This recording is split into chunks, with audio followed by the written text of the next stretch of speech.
রাধে রাধে বন্ধুরা, জয় গৌর জয় নিতাই। শ্রী শ্রী রামকৃষ্ণ দেবের যে কাহিনীটি পাঠ করে তোমাদের শোনাচ্ছিলাম, আজকে যে কাহিনীটি পাঠ করব সেটি হচ্ছে অদ্ভুত পূজা।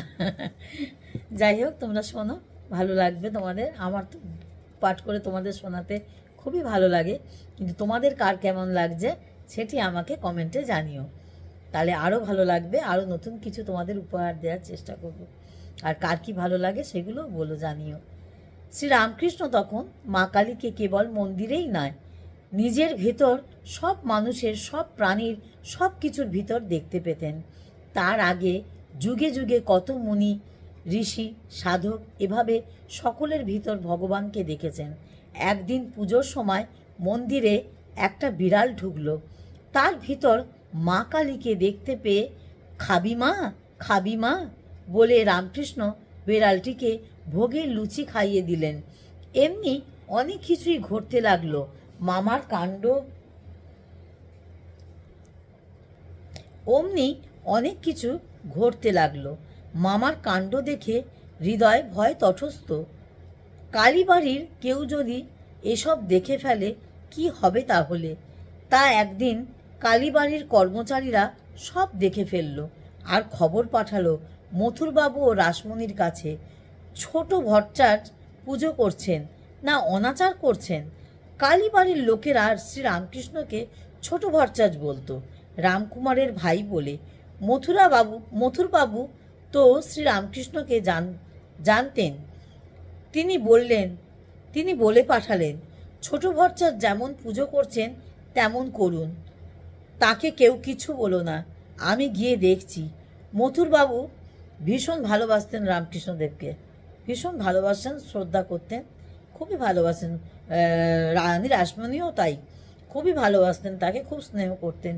মথুরবাবু কাউকে কিছু খবর না দিয়ে একদিন কালীবাড়ি এলেন। সব দেখলেন, দেখে মুগ্ধ হলেন। বুঝলেন শ্রীরামকৃষ্ণ এখন মাকে সাক্ষাৎ দেখতে পাচ্ছেন, তাই এসব করছেন। ভাবলেন এতদিনে মন্দির প্রতিষ্ঠা করা সার্থক হলো।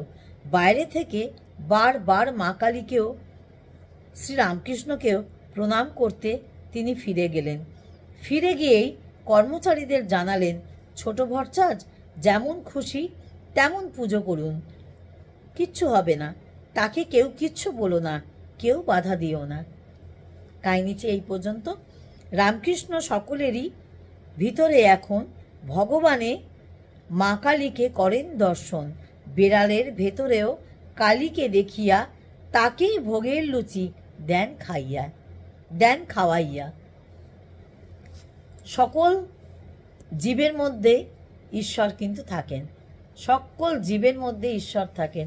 পোকা মাকড় কীট পতঙ্গ পশু পাখি সবার মধ্যে কিন্তু ঈশ্বর বিরাজমান। হ্যাঁ, সকলের মধ্যে ঈশ্বর থাকেন। তুমি যদি মনে করো এর মধ্যে ঈশ্বর আছেন, তাহলে অবশ্যই আছেন। আর তুমি যদি মনে করো যে না, কিছুই নেই, সবই মিথ্যা, তাহলে মিথ্যা। যে ভক্তি দিয়ে যেটা বুঝবে সেটাই তার। হ্যাঁ, ঈশ্বর সর্বভূতে বিরাজমান, ঈশ্বর সব কিছুর মধ্যে বিরাজ করছেন। এটা আমাদের বিশ্বাস করতেই হয়, বিশ্বাস করতে হয়, বিশ্বাস মানে মানতে হয়। হ্যাঁ, এটাই নিয়ম। এইটা আস্তে আস্তে বিশ্বাস যদি আসে তবে শ্রদ্ধা আসবে।